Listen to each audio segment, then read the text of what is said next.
Choroidal नियोवास्कुलर membrane या CNVM, ये senior age group में रेटिना की one of the most common बीमारी बनती जा रही है, जो कि नज़र को बहुत कम कर सकती है।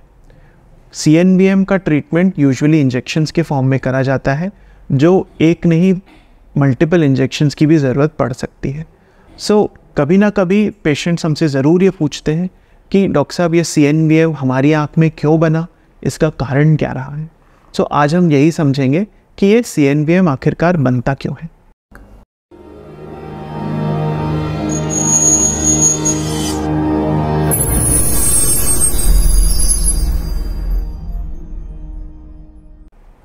नमस्ते, मैं हूं डॉक्टर सुमित अग्रवाल और आप देख रहे हैं आई हेल्थ फॉर यू, जहां आपको मिलती है एकदम सिंपल लैंग्वेज में आंखों से जुड़ी सारी जानकारी।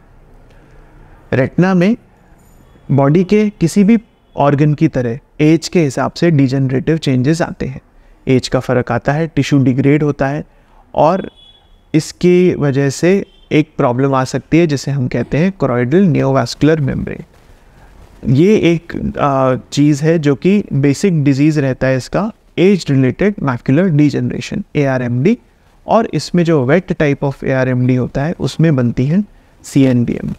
बेसिकली ये CNVM होता क्या है, ये रेटिना के पीछे खून की एक तरह से झिल्ली बन जाती है जो ब्लड वेसल्स की एक लेयर के फॉर्म में रहती है, और ये जो ब्लड वेसल्स की एक झिल्ली बन जाती है ये कंटिन्यूसली फ्लूइड लीक करती है, कंटिन्यूसली ये ब्लीडिंग कर सकती है, और पर्दे के सेंटर में ही ये यूजुअली बनती है जो हमें दिखने में काम आता है, जिसे हम कहते हैं मैक्युला, उसी एरिया में बनती हैं।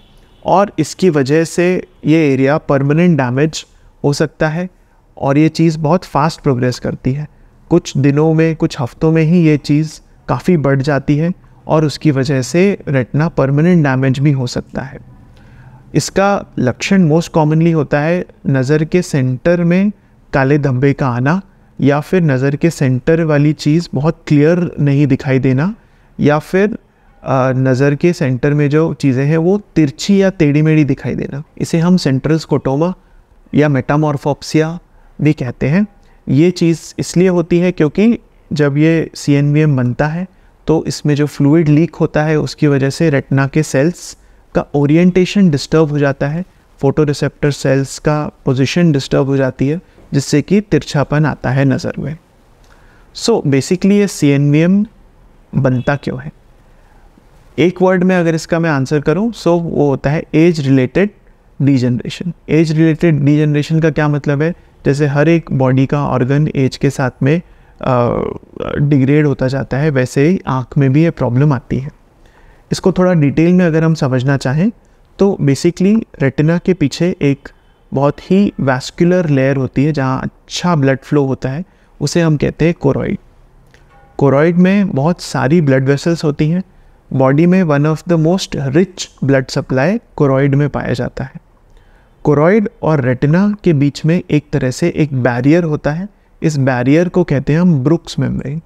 ये एक प्रोटीन्स की बनी हुई मेम्ब्रेन होती है जो कि बहुत ही टाइट रहती है, वाटरप्रूफ जैसा आप इसे मान सकते हैं, जैसे वाटरप्रूफिंग हम कर देते हैं, क्योंकि कोरॉइड के अंदर इतना फास्ट ब्लड फ्लो रहता है कि अगर रेटिना और कोरॉइड के बीच में बैरियर नहीं रहेगा तो रेटिना में भी इस ब्लड सप्लाई की वजह से सूजन आने लगेगी, फ्लूइड लीक होगा और रेटिना का फंक्शन अच्छे से नहीं हो पाएगा। ये एवोल्यूशन की वजह से ऐसा एक मेम्ब्रेन है रेटिना और कोरॉइड के बीच में जो कि इसको बैरियर बना के रखती है और हाई ब्लड फ्लो की वजह से रेटिना पे डैमेज होने से बचाती है। अब एज के साथ साथ होता क्या है कि ये जो ब्रुक्स मेम्ब्रेन है इसके अंदर के प्रोटीन्स जो हैं वो ऑक्सीडेशन डैमेज की वजह से अपनी इलास्टिसिटी लूज़ करने लगते हैं, वो उसमें क्रॉस लिंकिंग होने लगती है और उनके जो स्ट्रेचेबिलिटी है वो ख़त्म होती जाती है। विथ एज ऑक्सीडेशन डैमेज की वजह से ये मेम्ब्रेन धीरे धीरे स्ट्रेच होने लगती है और इलास्टिसिटी लॉस होने की वजह से इसके अंदर ब्रेक्स बनने लगते हैं। ब्रुक्स मेम्ब्रेन के अंदर ब्रेक्स बनने लगते हैं, छोटे छोटे माइक्रो ब्रेक्स बनते हैं। ये बहुत ही फाइन मेम्ब्रेन रहती है, कुछ माइक्रॉन्स की ही इसकी थिकनेस रहती है और ये अपना इलास्टिसिटी लूज़ होने की वजह से जो ब्रेक्स बनते हैं, ये बेसिक कारण होता है CNVM के बनने का। एक बार ये ब्रेक्स जब बन जाते हैं ब्रुक्स मेम्ब्रेन में, तब ये कोरॉइड की जो ब्लड वेसल्स हैं, इसके अंदर की जो ग्रोथ फैक्टर्स हैं वो रेटिना तक आने लगते हैं और इसकी वजह से एक ब्लड वेसल्स की शीट ग्रो करने लगती है रेटिना के पीछे। यही मेम्ब्रेन को, इसी शीट को हम बोलते हैं कोरॉइडल नियोवास्कुलर मेम्ब्रेन। और एक बार ये रेटिना तक पहुंच जाती हैं तो फिर ये प्रोलिफरेट करने लगती हैं, ग्रो करने लगती हैं और फ्लूइड लीक करती हैं, कभी कभी ब्लीडिंग भी कर सकती हैं। और ये बेसिक कॉज होता है वेट AMD का या CNVM बनने का। सिर्फ एज ही एक फैक्टर नहीं रहता है, कुछ और भी कारण रहते हैं CNVM बनने के। उसमें सेकेंड मोस्ट कॉमन होता है हाई मायोपिया, जिन्हें हाई नंबर होता है, चश्मे का नंबर ज़्यादा होता है। उस कंडीशन में भी आँख की लंबाई ज़्यादा होती है। आँख की लंबाई ज़्यादा होने से अगेन ब्रुक्स मेम्ब्रेन पे स्ट्रेच लगता है, स्ट्रेच होने से वो ब्रेक हो जाती है और फिर नई ब्लड वेसल्स रेटिना के पीछे ग्रो हो सकती है। यदि कोई चोट लगी है आँख में, चोट की वजह से भी ब्रुक्स मेम्ब्रेन रप्चर हो सकती है, उसे हम कोरॉइडल रप्चर कहते हैं, उससे भी नई ब्लड वेसल्स बन सकती हैं।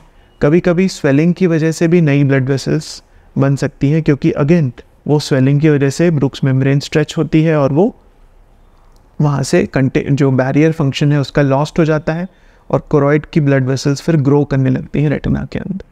सो ये एक बेसिक एक्सप्लेनेशन है कि वेट AMD में या फिर और किसी कारण से इस CNVM आखिरकार बनता क्यों है। CNVM का ट्रीटमेंट हम सभी जानते हैं, इंजेक्शंस के फॉर्म में रहता है। आँख के अंदर इंजेक्शंस देने पड़ते हैं जिससे कि ये मेम्ब्रेन श्रिंक होती है। ये injections mostly VEGF vascular endothelial growth factor नाम के केमिकल को ब्लॉक करता है, जिसकी हेल्प से जो खून की वेसल्स ग्रो कर रही हैं उनका ग्रोथ रिस्पॉन्स रुक जाता है और वो धीरे धीरे फिर श्रिंक हो जाती है। टाइमली ट्रीटमेंट करना इसमें मोस्ट इम्पॉर्टेंट है, क्योंकि समय रहते जितना हम रेटिना को सेव कर पाते हैं उतनी ही नज़र रहती है। रेटिना में डैमेज हो जाता है, स्कार बन जाता है, तो वो रिवर्स होना नेक्स्ट टू इम्पॉसिबल रहता है। और मल्टीपल इंजेक्शंस की भी ज़रूरत पड़ सकती है, क्योंकि VEGF के लेवल्स कभी इंक्रीज़ हो सकते हैं। इंक्रीज़ होने से नई ब्लड वेसल्स वापस से ग्रो कर सकती हैं। सो उन्हें रोकने के लिए मल्टीपल इंजेक्शंस की भी ज़रूरत पड़ सकती है। टैबलेट्स के फॉर्म में हम यूजुअली एंटीऑक्सीडेंट्स देते हैं इसमें, क्योंकि ऑक्सीडेशन डैमेज एक बेसिक कॉज है जिससे कि ब्रुक्स मेम्ब्रेन रप्चर होती है। सो फर्दर उसको हॉल्ट करने के लिए, फर्दर डैमेज से रोकने के लिए एंटीऑक्सीडेंट टैबलेट्स भी इसमें देते हैं। सो एक ये शॉर्ट में मैंने आपको बताया कि CNVM क्या होता है और उसका बेसिक कारण क्या रहता है। उम्मीद करता हूँ इससे आपको फ़ायदा हुआ होगा। कमेंट सेक्शन में ज़रूर डालें अपने आँखों से रिलेटेड सारे सवाल, ताकि मैं दे सकूँ उनके जवाब। अच्छा देखिए, अच्छे से देखिए। धन्यवाद और नमस्ते।